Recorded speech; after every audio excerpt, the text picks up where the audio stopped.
Hey everybody, Roger Levin here with your Practice Production Pearl of the Week.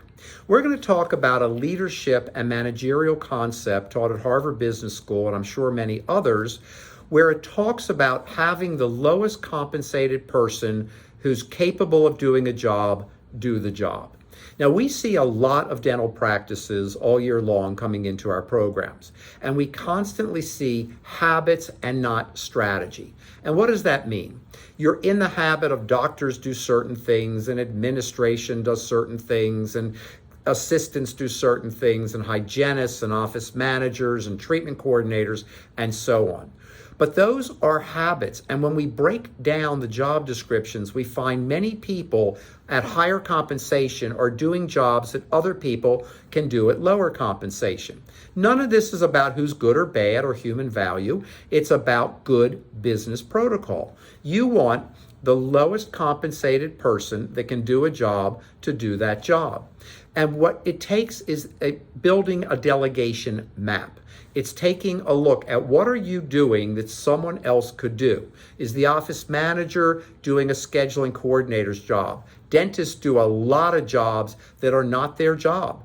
And I said to a dentist recently, put a Postit Note on the telephone in your private office and write on it, whose job am I doing now? Whose job am I doing now?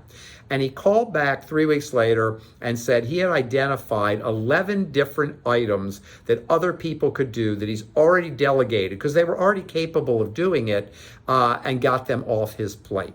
Now, the best way to delegate is to make sure you've trained the person to whom you're delegating. Because if you delegate to an untrained person, things won't get done or they won't get done well.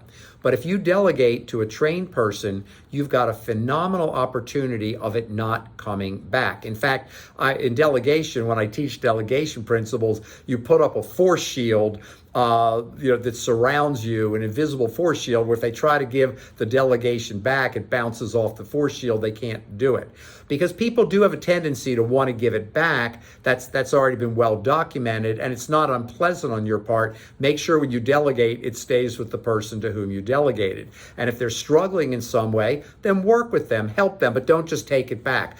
You'll say, okay, fine, I'll just do it, and now you've got it back permanently. So I strongly encourage you to do this exercise. Over the next 2 weeks, find one item a day that you can delegate to the team. If you're doing anything you're not legally required to do, that someone else can do, delegate it to the least compensated person who can do the job. Not dump it on them. That's not what I'm saying. Work with them. Explain why you're delegating. They'll probably find it fun. One thing I've learned is people love new responsibilities if you delegate in the right way. As always, I wish you increased practice production every year, and I'll see you next week.